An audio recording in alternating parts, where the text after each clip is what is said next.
विचार नवा घेऊन आली येरळावाणी येरळावाणी. सर्वांच्या मनोमनी आपली येरळावाणी. 91.2 FM येरळावाणी. चला विकासाचं बोलू. येरळावाणी 91.2.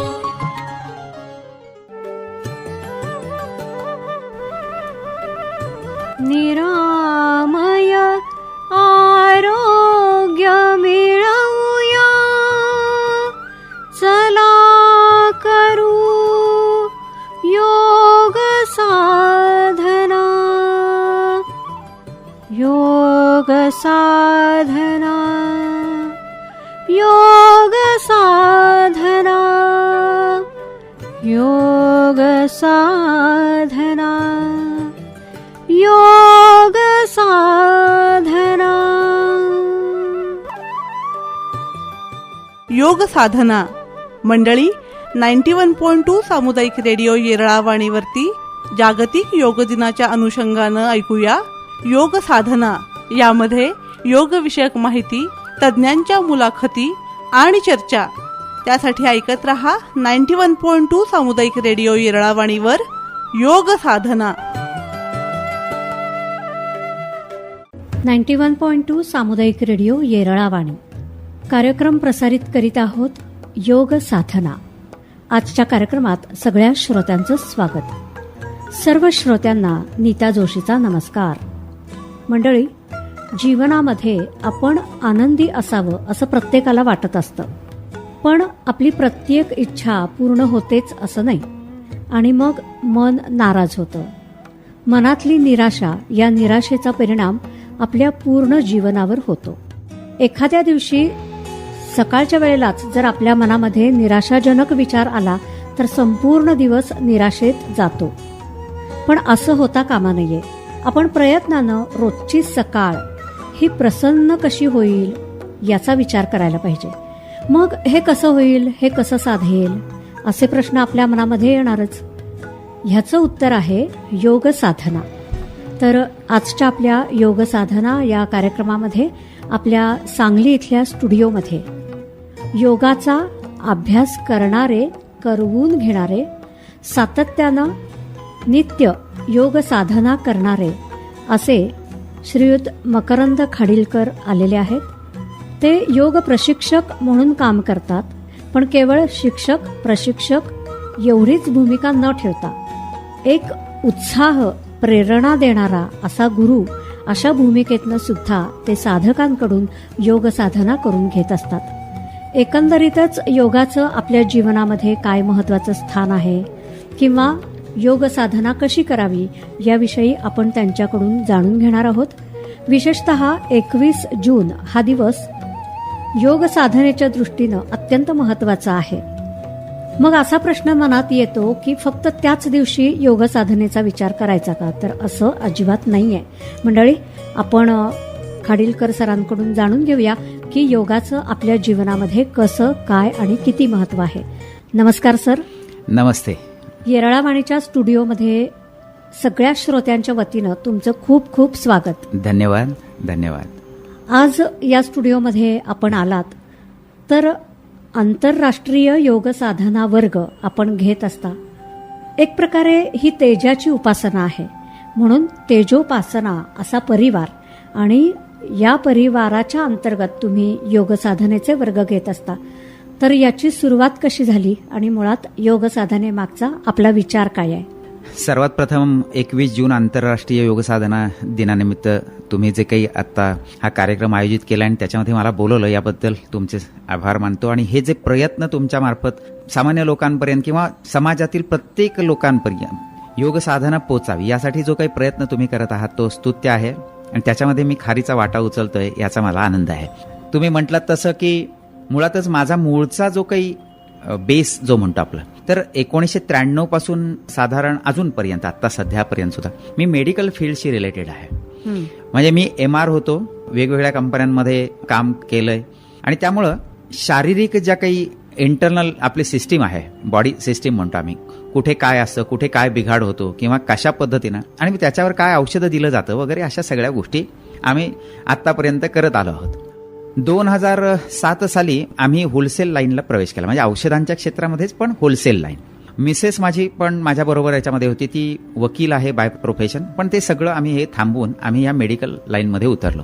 प्रत्येक वेळेला आम्ही ज्या वेळेला मित्र परिवार एकत्र जमायचो किंवा हे, तर एक असा विषय व्हायचा की सीझन नाही आहे, काय करायचं, धंदा कमी आहे वगैरे.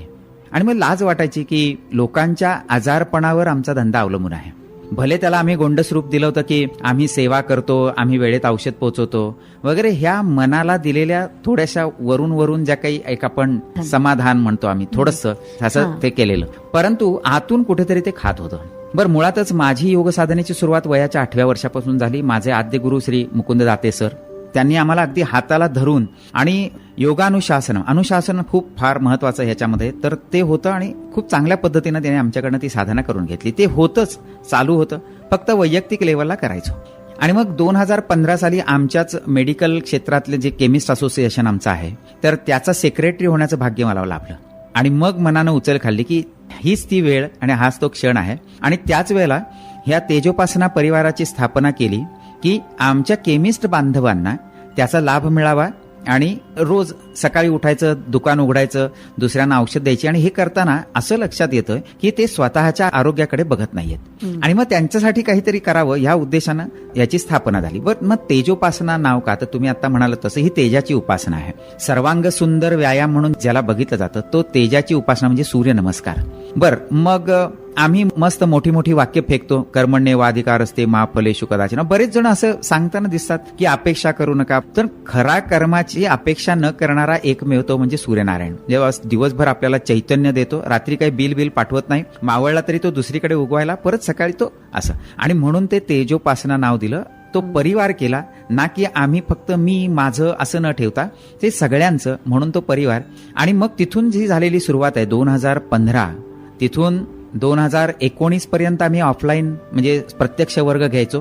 मध्ये कोविडच्या काळात आपण सगळेच जण त्याच्यातून गेलो, सुख दुःखाचे भागीदार झालो, सगळंच झालं. पण त्याच्यामध्ये एक झालं की आपत्तीत इष्टापत्ती जो म्हणतो आपण तसं.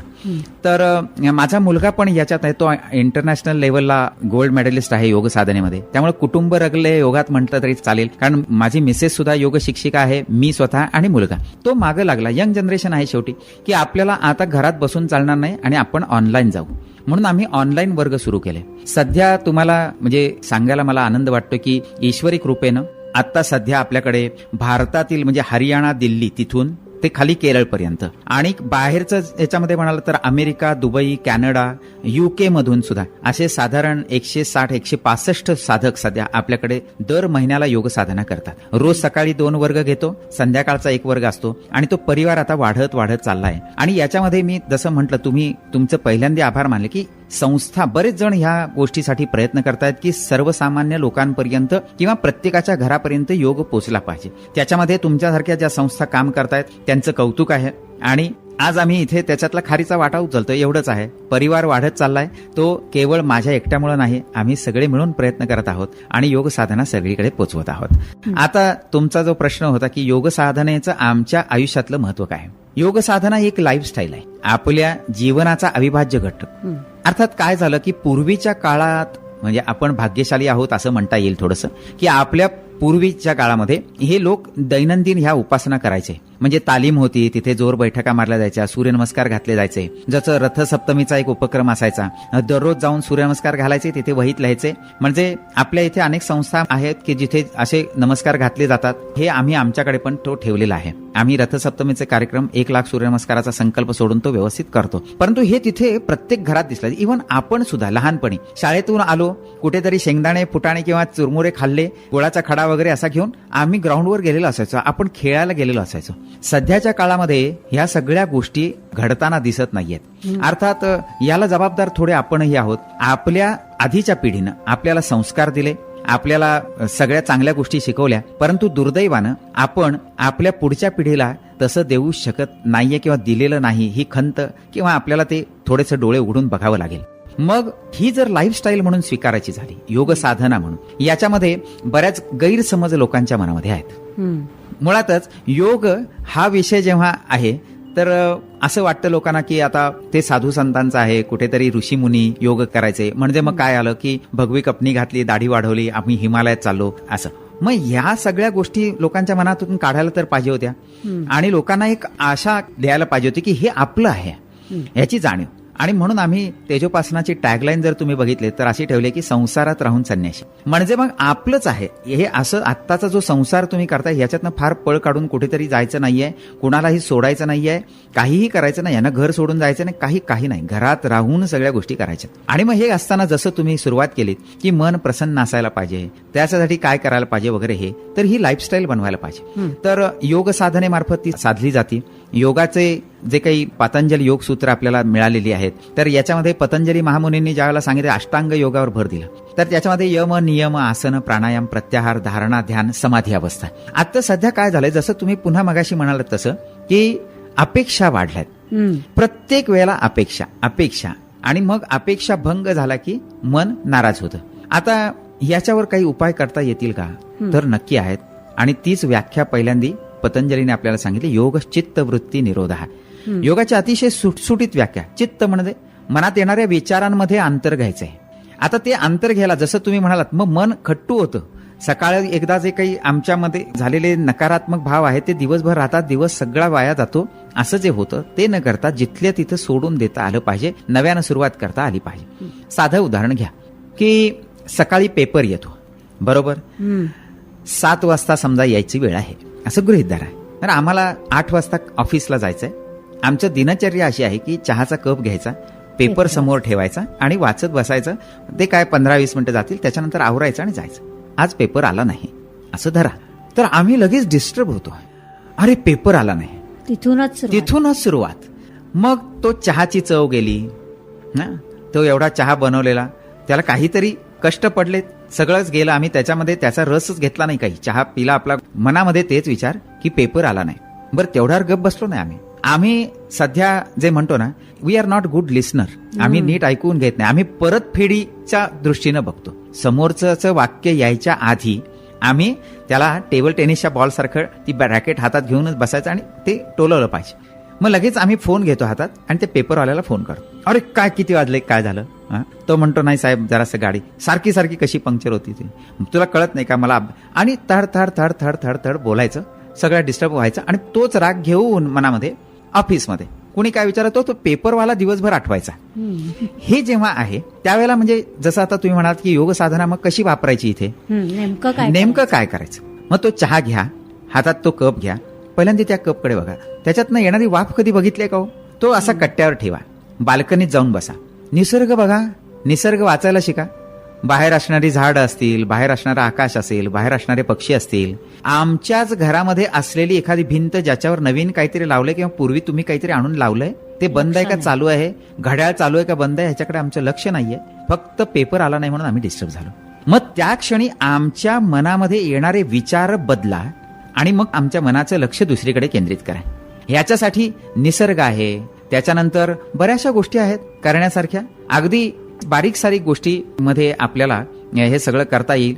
एका खोलीतनं जिथे तुम्ही नेहमी चहा घेत बसत असाल त्याच्याऐवजी दुसऱ्या खोलीत जाऊन बसा, त्या खोलीतला सगळ्या गोष्टी बघा, चहा पीत पीत घरच्यांशी बोलायचा प्रयत्न करा. जिथं तुमचं ते पेपरचं जे मनामध्ये आहे ते बाजूला गेलं, आम्ही दुसरा विचार किंवा विचारांवर विचार करणं. मनुष्य जोपर्यंत जिवंत आहे तोपर्यंत विचार मनामध्ये येणार, ते चुकलेलं नाही. रादर विचार येणं हेच जिवंतपणाचं लक्षण आहे. परंतु आम्ही विचारांवर विचार करतो, इथे प्रॉब्लेम आहे. तिथे योग साधना महत्वाची ठरते. आणि मग ह्याला जे आम्ही नाव दिलं ते म्हणजे वर्तमान क्षणात जगणं. पेपर आला नाही ठीक आहे, आता वर्तमान क्षणात आणि काय काय करू शकतो आम्ही. तर मस्त खिडकीमध्ये उभारलोय, आम्ही कधीच बघितलं नाही अरे नवीन बिल्डिंगचं काम चालू आहे. आम्ही जिथं पायामध्ये ऊन लागतंय, चप्पल घालायला पाहिजे, तिथे अनवाणी लोक काम करतायत. अशा बारीक सारीक गोष्टी. आणि मग ह्याच्यातून एक होतं की आम्ही कुठे आहोत याची जाणीव निसर्ग आपल्याला करून देतो आणि पाय जमिनीवर राहतात. आणि याच्यातून वर्तमान क्षणामध्ये मूड चेंज होतो, बऱ्याचशा गोष्टी न बघितलेल्या कळतात आणि मग दिवस आपला छान पुढे जातो. म्हणजेच यावरून असं लक्षात येतं की निसर्ग काय किंवा आजूबाजूचं वातावरण आपल्याला आनंद द्यायला तयार असतं. अगदी अगदी फक्त आपली तशी दृष्टी नसते खरंय खरं. आणि ती दृष्टी मिळावी, हा. आपली सहनशीलता वाढावी, बरोबर. प्रसन्नता चित्तात यावी, बरोबर. यासाठी योग साधना. अगदी अगदी. मग नेमकं काय करायचं? योग साधना म्हणजे योगासनं किंवा काय, कशी सुरुवात करायची? ओके, खूप छान प्रश्न विचारला. म्हणजे हा सर्वसामान्यांच्या मनामध्ये असल्यामुळे की आम्ही सुरुवात कशी करायची. जेव्हा आमच्याकडे सुद्धा फोन येतात ना, सर काय काय लागणार, मग ती मॅट कशी आणू वगैरे, आम्ही म्हणतो मॅट वगैरे काही आणू नका, घरात सतरंजी आहे की नाही, फक्त जमिनीचा तुमच्याशी डायरेक्ट नंतर संपर्क येऊ नये एवढंच बघा, एक सतरंजी घालून बसा. मऊ सुती कपडे अंगात घाला, जेणेकरून टाईट नसावेत, घाम अंगात आल्यावर असं नको. सुती कपडे जिथे तुम्हाला रिलॅक्स वाटेल. आम्ही एखादी गोष्ट करताना कपड्यांकडे लक्ष जाणार नाही, घट्ट होतंय कुठेतरी काय, तर असं नको. मऊ सैल सुती कपडे. ओके. बारीक सारीक गोष्टी ज्या हालचाली आम्ही म्हणतो त्या पहिल्यांदा सुरुवात करा. म्हणजे योग साधना करायला लागलो म्हणजे आम्ही लगेच कुठेतरी आसनं एकदम परफेक्ट झालं की लगेच झालं, आम्हाला शीर्षासन जमायला लागलं, आम्हाला सगळं सर्वांगासन, सगळ्या गोष्टी आम्हाला जमायला लागल्या, झालं आठवड्याभरामध्ये आमचा कोर्स पूर्ण. किती असं दिवसात नाहीये. होईल हा हा. एक प्रश्न असतो. ओके. मुळातच योग साधना ही साधना आहे, ती शेवटपर्यंत करायची आहे. आमच्या शेवटचा श्वासापर्यंत ती साधना शिकत राहण्याची प्रोसेस आहे. आज तुम्हाला एखादी गोष्ट सापडेल, उद्या ती गोष्ट दुसऱ्या पद्धतीनं सापडेल. म्हणजे साधा श्वास आहे ज्याच्याकडे आम्ही कधीच बघितलेलं नाही. लहानपणी ज्यावेळेला आईच्या पोटातून जन्म घेऊन आम्ही ह्या पृथ्वीतलावर पहिला श्वास घेतला नाही तर रडवलं जातं चिमटा काढून. बरोबर. गदी माडगुळकरांचं आपल्याला माहिती आहे, त्यांना तो निखाऱ्याचा चटका दिला म्हणजे मेलं म्हणून समजलेलं बाळ आणि त्यांना ते रडायला लागले, म्हणजे मुद्दामून रडवलं जातं. तो घेतलेला पहिला श्वास आणि जो शेवटचा श्वास आहे, याच्यामधल्या प्रवासामध्ये आमचं शरीर जे आम्ही वाहन म्हणून वापरतो आहोत ते लक्षात आलं पाहिजे. मग त्या शरीराची देखभाल करायची ती योग साधनेमध्ये. मग ते यम नियम जे सांगितले गेले त्याच्यामध्ये यमामध्ये अहिंसा, सत्य, अस्तेय, ब्रह्मचर्य, अपरिग्रह आणि नियमामध्ये शौच, संतोष, स्वाध्याय, तप आणि ईश्वर प्रणिधान. आता ह्या गोष्टी महत्वाच्या आल्या, तप आणि ईश्वर प्रणिधान. आम्ही इथं देवालाच मानत नाहीये, आम्ही मीच भरून बसलोय. सगळीकडे मी आहे, मी असं केलं, मी तसं केलं, मी असं केलं, असं न करता जे काही आहे ते कुणीतरी आमच्याकडनं करवून घेतंय ही भावना ठेवून पहिल्यांदा योग साधनेला लागावं. म्हणजे काय, एके ठिकाणी शांत बसा, डोळे मिटून बसा. मुद्रा विज्ञानामध्ये भगवान गौतम बुद्धाने जी पहिली मुद्रा आपल्या सगळ्यांना दिली आणि तुम्ही केव्हाही करू शकता, बसल्या बसल्या करू शकता, कुणाशी बोलताना करू शकता, चालताना करू शकता, खाताना करू शकता, अगदी झोपून करू शकता, अशी एक मुद्रा, ती म्हणजे ज्ञानमुद्रा. आता ज्ञानमुद्रेमध्ये काय आहे तर अंगठा आणि अंगठ्या शेजारचं बोट, म्हणजे ज्याला तर्जनी म्हटलं जातं, पॉइंटिंग फिंगर. आम्ही एकाला उद्देशाने तो बघ तिथे आहे म्हणून जे बोट दाखवलं जातं, तर ती दोन बोटं एकत्र करायची, अग्रभाग त्यांचे एकत्र, बाकी तीन बोटं सरळ ठेवून ही केलेली ज्ञानमुद्रा. आणि त्याच्यामध्ये शांत बसून राहा, ही सुरुवात असेल. बाकी काही करू नका. याच्यामध्ये किती वेळ जाईल? 2 मिनिटं. मी म्हटलं 2 मिनिटं सुद्धा जास्त, 1 मिनिटं. कारण मनुष्याला एका ठिकाणी बसूनच सध्या सवय नाहीये की शांतपणे. बरं नक्की काय करायचंय तर स्वतःच्या श्वासाकडे बघा किंवा स्वतःच्या शरीराकडे बघा. म्हणजे येणारे जे विचार आहेत, जे योग साधनेनं सांगितलंय की योगाची व्याख्या जी सांगितली, चित्तवृत्ती निरोध म्हणून सांगितलंय, त्या चित्तवृत्तीत म्हणजे आपल्या मनामध्ये येणाऱ्या विचारांमध्ये जे अंतर आणायचंय ते आम्हाला आणायचंय. तर त्यावेळेला मग मनाला कुठलं तरी दुसरं खाद्य दिलं पाहिजे. लहान मुलगा जसा असतो तो रडायला लागला तर आई अमावस्येच्या रात्री सुद्धा चंद्र दाखवती, हो ना, मनाला गुंतवून ठेवलं. तसं मग तो खुळखुळा असेल तो तसा एखादा खुळखुळा, एखादा चंद्र जो आहे तशा पद्धतीनंच आमच्या शरीरावर ते लक्ष केंद्रित. मग आम्ही बसलोय तिथे पहिल्यांदा सुरुवात करायची की जमिनीचा स्पर्श आम्हाला होतोय का पायाला, कुठे कुठे होतोय, मग कपड्यांचा स्पर्श होतोय का, मग श्वासाचा स्पर्श कळतोय का, आत येणारा श्वास कसा आहे, बाहेर जाणारा श्वास कसा आहे, त्याची गती कशी आहे, त्याच्यावरच. बरं विचार येणार का? हो, आम्ही जिवंत आहोत, विचार येणार. ज्यावेळेला असं वाटेल की त्या विचारांच्या वारूवर स्वार होऊन आम्ही उधळलो त्यावेळेला पुन्हा त्याला लगाम घालायचा आणि परत जिथे तुम्ही आवर्तन केलंय, श्वास बघताय, शरीर बघताय, तर तिथे आणायचं. आता याच्यासाठी एक सोपी पद्धत सांगतो. ठीक आहे, आम्हाला ज्ञानमुद्रा नाही करायची, ठीक आहे, काही हरकत नाही. आडवं पडायचं, बसू पण नका. सर किती वेळ बसायचं? हो, नको. आडवं पडायचंय, पडा. दोन्ही पायात अंतर घ्या, हात एक पोटावर ठेवा, एक छातीवर ठेवा. आणि व्यवधान काय द्यायचं?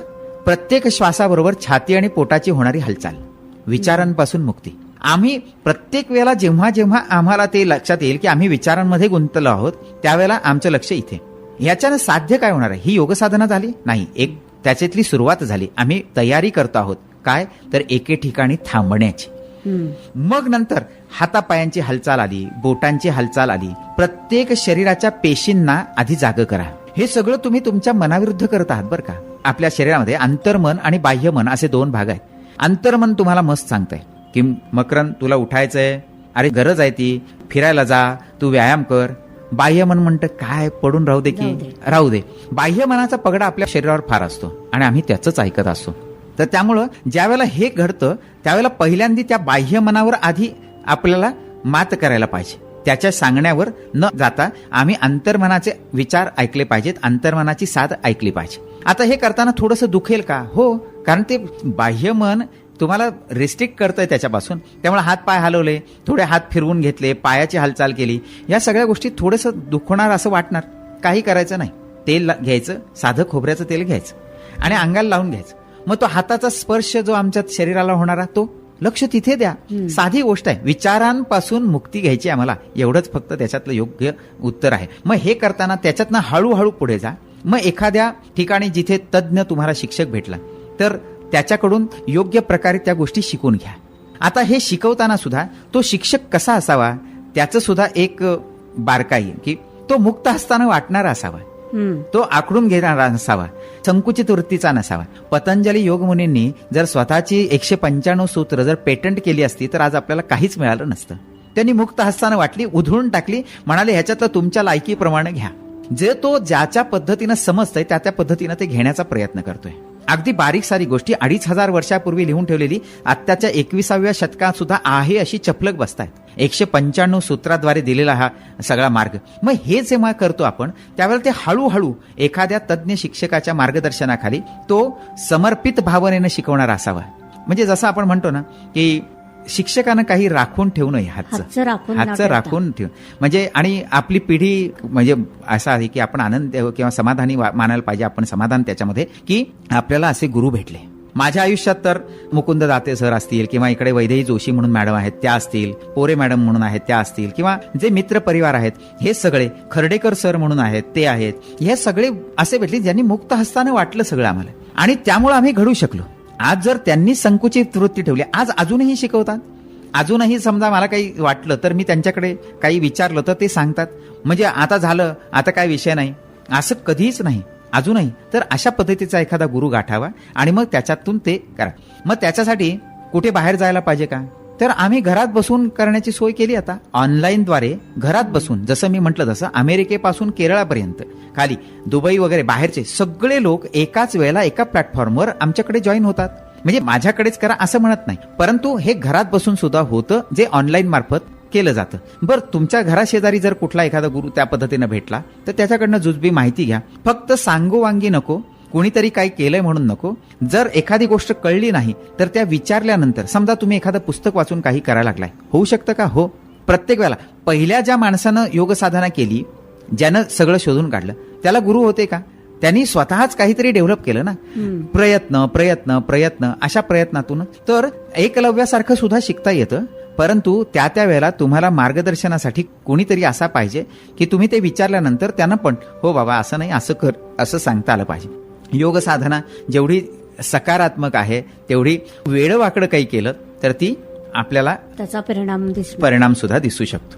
त्यामुळे योग्य पद्धतीनं विशेषतः आसनं वगैरे करत असताना तज्ञ शिक्षकांच्या मार्गदर्शनाखाली केली तर ते जास्त व्यवस्थित आसन होईल. अगदी आणि मग त्याचे फायदे होते 100%. म्हणजे आसन घेताना ते श्वासावर घेणं कसं आहे, ते सोडताना कसं सोडायचं आहे. आसन स्थिती घेण्याची एक कला आहे, ती सोडण्याची एक कला आहे. त्याच्यानंतर बारीक सारी गोष्टी, म्हणजे आपल्या पूर्वजांनी जेव्हा हे योग साधना सगळी लिहून ठेवली, म्हणजे हठयोग असेल किंवा जे काही हठ प्रदीपिका किंवा जसं पातंजली योग सूत्र, अष्टांग योग, आम्ही त्याच्यावर जास्त भर देतो कारण तो आत्ता सुद्धा लागू आहे तसा आणि लोक त्याच्याच नादात आहेत. म्हणजे सगळ्यांना जर विचारलं तर तुम्ही आम्ही ध्यान करतो म्हणतात, डायरेक्ट 7वी पायरी गाठायला निघालेत, आम्हाला समाधी अवस्था गाठायची आहे, पण आधीचे यमनियम वगैरे सगळे लाथाडून आम्ही डायरेक्ट उडी मारायला चाललोय. हे सध्या सगळीकडे हे दिसतंय. परंतु याच्यामध्ये त्यांनी लिहिताना सुद्धा कुणी काय करावं, किती करावं आणि काय करू नये हे लिहिलेलं आहे. जसं एक बारीक उदाहरण घ्या की कपालभातीसारखा एक प्रयोग जो सर्रास सगळीकडे केला जातो. बरं, ज्यांना हार्नियाचा त्रास आहे, ज्यांना प्रोस्टेटचा त्रास आहे, त्यांनी करू नये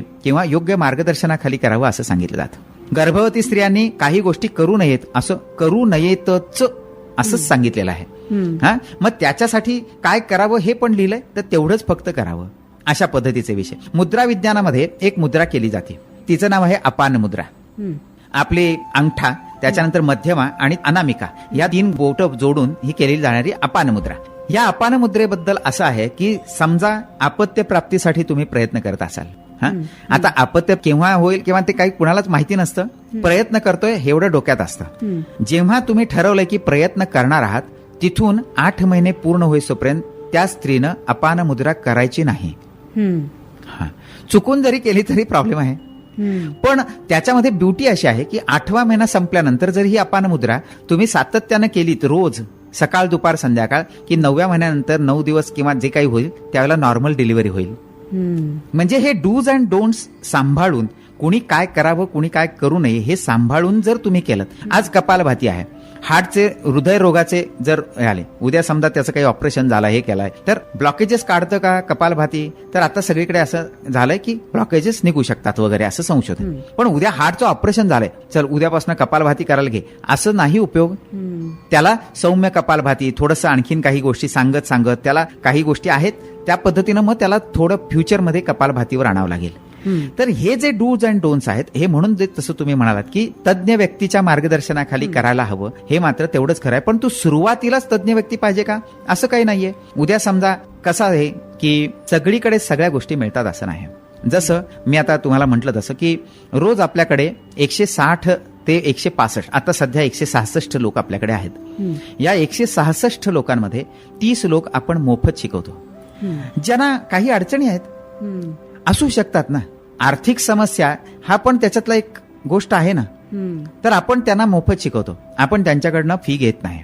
आणि हे असंच 2 वर्ष झाली चालू आहे. त्याच्या आधी सुद्धा म्हणजे आपण काही लोकांना काही विचारत नव्हतो. तर ह्या ज्या गोष्टी असतात, तसा एखादा जर माणूस मिळाला किंवा एखादा तज्ज्ञ व्यक्ती, तर त्यांच्याकडून ते शिकायला हरकत नाही की माझ्याकडे नाही, पण मी कष्ट करीन आणि तुम्ही जे शिकाल. मग आम्ही एक तंत्र तेजोपासना परिवारामध्ये ठेवलाय की जेन्युन रिझन आहे. मुळातच परिवारात जेव्हा शिकवलं जातं त्यावेळेला रोग आणि योग ह्याच्यावर काम करतो आम्ही डायबिटीस त्याच्याबद्दल गोष्टी सांगतो की काय करा काय करू नका. आम्ही ब्लड प्रेशरवर काम करतो, काय करा काय करू नका.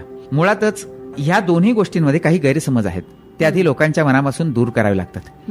त्याच्यानंतर थायरॉइडवर आपण काम करतो, काय करा काय करू नका. स्त्रियांच्या मासिक पाळी संबंधात काम करतो, काय करा काय करू नका.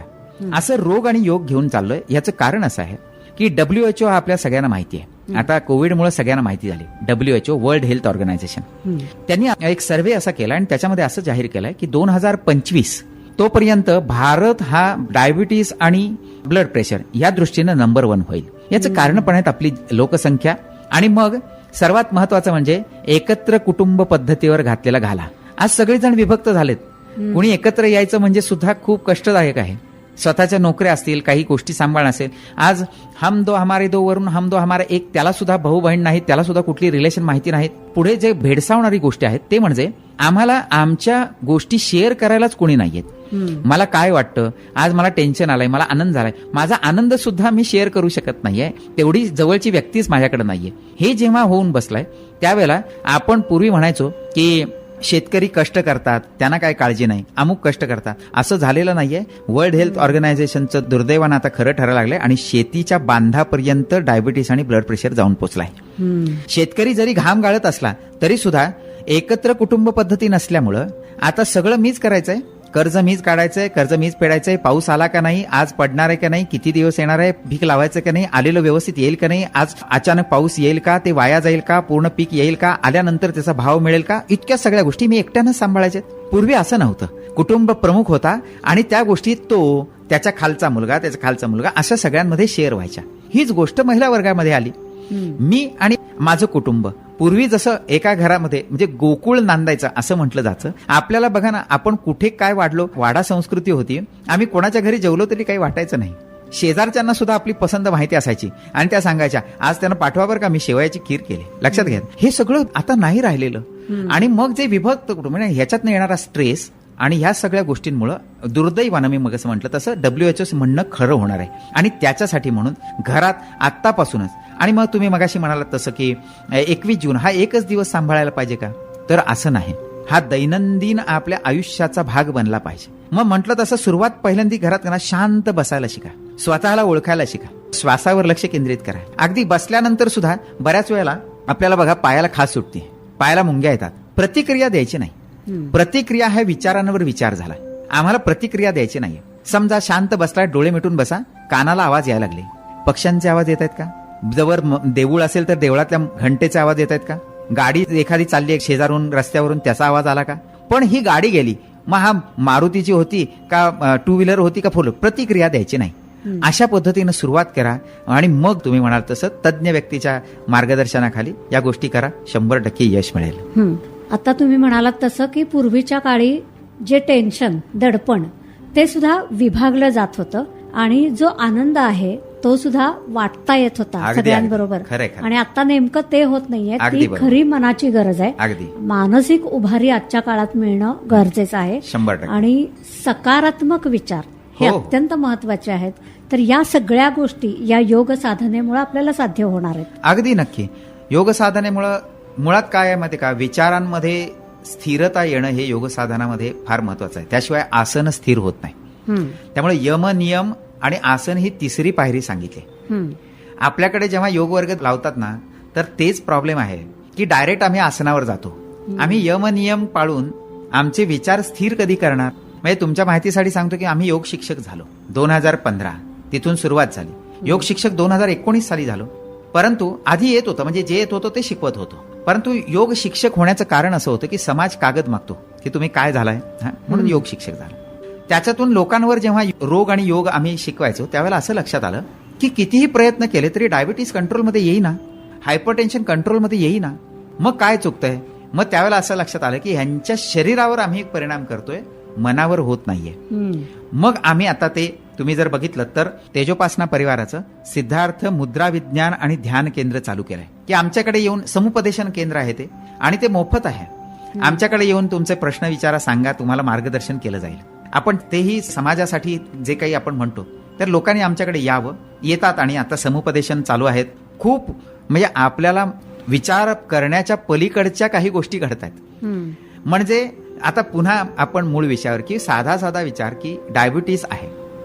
आता बऱ्याच वेळेला डायबिटीस हा ऍक्सिडेंटली डिटेक्ट होतो की समजा आम्ही दात काढायला गेलो तर डॉक्टर म्हणतात नाही आधी तुम्ही ते चेक करून घ्या, किंवा आणि काहीतरी डोळ्याचं ऑपरेशन आहे चेक करून घ्या बरे, आणि अरे बापरे शुगर वाढली. त्या दिवशी घरात एकदम असं दुःखाचं वातावरण असतं की ह्यानंच जणू काही 100 खून करून माणूस घरात आलाय आणि आता सगळं संपलंय, आयुष्य संपलंय. कारण त्याचं कारण अर्धवट माहिती की डायबिटीस झाला, आता सगळं संपलं, आता खाण्यावर निर्बंध आले, आता हे नाही, आता ते नाही, आता किडनीवर परिणाम होणार, आता डोळ्यावर परिणाम होणार, आता हे होणार, ते होणार, त्याचा डायबिटीसमध्ये पाय कापला आहे. जेवढ्या नकारात्मक भावना आहेत त्या सगळ्या. पण असं निष्कर्ष आहे सध्या की डायबिटीस ही जर एक आपण लहान कुत्र्याचं पिल्लू घरी आणतो बघा, पहिल्यांदी आपण जर त्याला कुठे फिरवायला नेलं ना तर ते त्याच्या मनाविरुद्ध असेल तर ते आम्हाला ते तिथंच बसून राहतं, आम्हाला ते ओढावं लागतं. मग ते थोडंसं ताकदवान होतं वगैरे, मग आम्हाला ते ओढायला लागतं. ते पुढं आम्ही मागं, लहान असताना ते मागं आम्ही पुढं ओढतो, नंतर ते आम्हाला ओढायला लागतं. या दोन्हीमध्ये डायबिटीसचा असंच आहे, एकदा तो आमच्या मागे लागतो, एकदा आम्ही त्याच्या मागे लागतो. आणि याच्यामध्ये कधी कंट्रोल, काही कंट्रोल नाही, असे ते खेळत राहतात पेशंट. हेच जर ऍक्सेप्ट केलं की हो I am a diabetic patient, accept केल्यानंतर काय झालं, it's like a train dog. मग त्यावेळेला तुम्ही जर बघा, जी प्रशिक्षित जी कुत्री असतात की जी श्वान असतात तर ते मालकाच्या बरोबरीनं गळ्यात साखळी नसताना चालत असतात. तसं ज्या वेळेला होईल त्यावेळेला आता हे करायसाठी कुटुंबातल्या लोकांची फार महत्वाची गरज असते. तिथून ती सुरुवात होती. मग आता डॉक्टर दीक्षित याच्यामध्ये चांगलं काम करतायत, त्यांचेही मोठे वर्ग चालतात. त्याच्यानंतर दिवेकर मॅडम, त्याही त्यांचं म्हणजे जे आंतरराष्ट्रीय कीर्तीचे लोक आहेत हे सगळे. मग आता तुम्ही बघा, कुणालाही विचारलं आम्ही दीक्षित करतो, आम्ही दिवेकर करतो, काय जे असेल ते. मग त्यांनी दीक्षितांनी काय सांगितलं, 2 वेळा खायला, म्हणून तेवढंच फक्त तो व्यक्ती आम्हाला खाण्याच्या बाबतीत सगळं सांगतो, काय वाटेल ते खायला सांगितले 2 वेळा खाऊन. पण दीक्षित डॉक्टरनी 5 किलोमीटर रोज चालायला सांगितलं. ते मध्यंतरी सांगलीत आले होते तर त्यांनी चालण्याची रॅलीच काढली होती, म्हणजे चालत चालत ते सगळ्यांच्या प्रश्नाला उत्तर देत होते. हे आम्ही लक्षात ठेवत नाही. ते ज्या दिवशी लक्षात येईल त्या दिवशी ह्या योग साधनेचं, सूर्यनमस्काराचं, डायबिटीस घ्या, हायपरटेन्शन घ्या, थायरॉइड घ्या, स्त्रियांच्या मासिक पाळीच्या समस्या घ्या, रामबाण उपाय म्हणजे सूर्यनमस्कार. आणि हा सूर्यनमस्कार घरात बसून घालता येतो तुम्हाला, त्याला कुठल्या माणसाची सुद्धा गरज नाही तुम्हाला कोणाकडे जायची, तेवढे सुरू करा. आता सूर्यनमस्कारामध्ये सुद्धा तुम्हाला आसनच करायचे आहेत ना. आम्ही काय म्हणतो, जो पहिला 10 आसनी सूर्यनमस्कार जो प्रचलित झाला त्याला औंधकर पद्धत म्हटलं जातं. जे इथल्या आपल्या यमाई मंदिर आहे औंधचं, तिथले राजे जे होते पंतप्रतिनिधी, त्यांनी प्रचलित केलेली पद्धत काय आहे, 10 आसनी सूर्यनमस्कार. झालं ना आसन, प्रत्येक आसन घाला, श्वासावर आधारित घाला, थांबून थांबून घाला, गडबड करू नका. ते काय करेल, तुमच्या स्नायूंवर काम करेल. जरा फास्ट घाला, ते तुमच्या हृदयावर काम करेल. आणि मग श्वासावर आधारित घाला, तेच प्रत्येक आसन. म्हणजे त्याच्यामध्ये असं आहे, अगदी थोडक्यात सांगायचं, जेव्हा आम्ही सूर्याकडे बघतो त्यावेळेला श्वास घ्या, सूर्याकडून मान खाली घालतो त्यावेळेला श्वास सोडा.